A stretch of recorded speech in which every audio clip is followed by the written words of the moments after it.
जब समुद्र के किनारे कोई बड़ी लहर आकर टक्कर मारती है, तब उससे बड़ी भारी आवाज निकलती है, परंतु वह लहर करोड़ों सूक्ष्म तरंगों के एकीकरण से उत्पन्न होती है और वह बड़ी भारी आवाज भी उन सूक्ष्म तरंगों की तरह छोटी छोटी आवाजों के एकीकरण का ही फल होती है। वे छोटी छोटी आवाजें स्वतंत्र रूप से हमारे अनुभव में नहीं आती। इसी प्रकार हमारे हृदय की गति इत्यादि सब क्रियाएं कर्म ही हैं। यदि उसके किए हुए किसी बड़े कार्य में आप उसकी ठीक ठीक परीक्षा नहीं कर सकते, मौका आ जाने पर कोई अत्यंत कृपण मनुष्य कर्ण को भी लज्जित कर सकता है। यदि ऐसे ही किसी मौके से हम किसी के चरित्र का अनुमान करेंगे तो प्राय उसमें भूल होने की संभावना है। मनुष्य के प्रतिदिन के व्यवहार और उसकी छोटी छोटी बातों का सूक्ष्म अवलोकन करने से ही उसके चरित्र का यथार्थ ज्ञान होगा।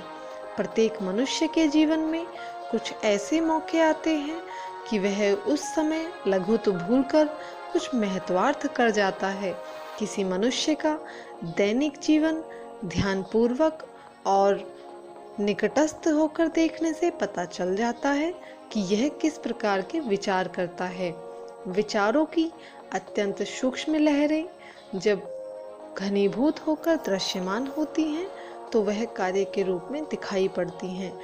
अपनी व्यापक इच्छा शक्ति से जिन्होंने संसार का स्वरूप ही बदल दिया, वे समर्थ पुरुष बड़े भारी कर्मशील थे।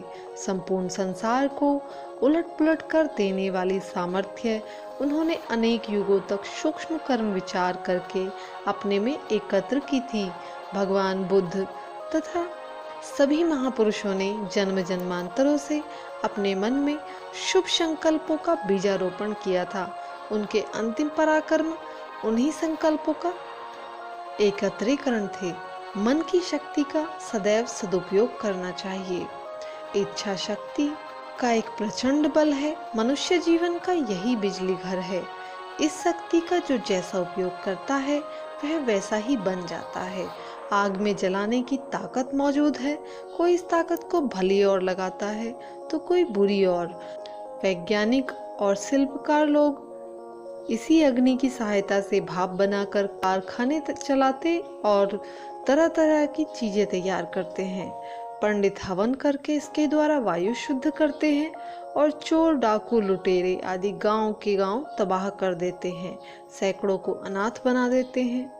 शक्ति का क्या परिणाम होगा यह प्रयोग करने वाले की इच्छा पर निर्भर है। ईश्वर को प्राप्त करने की इच्छा से कितने ही अज्ञात पुरुष पर्वतों की गुफाओं में बैठे हुए तप कर रहे हैं। मनुष्य यदि अपने उद्देश्य की सिद्धि के लिए दृढ़ संकल्प कर ले तो शरीर का दुख कष्ट कोई बाधा खड़ी नहीं कर सकता।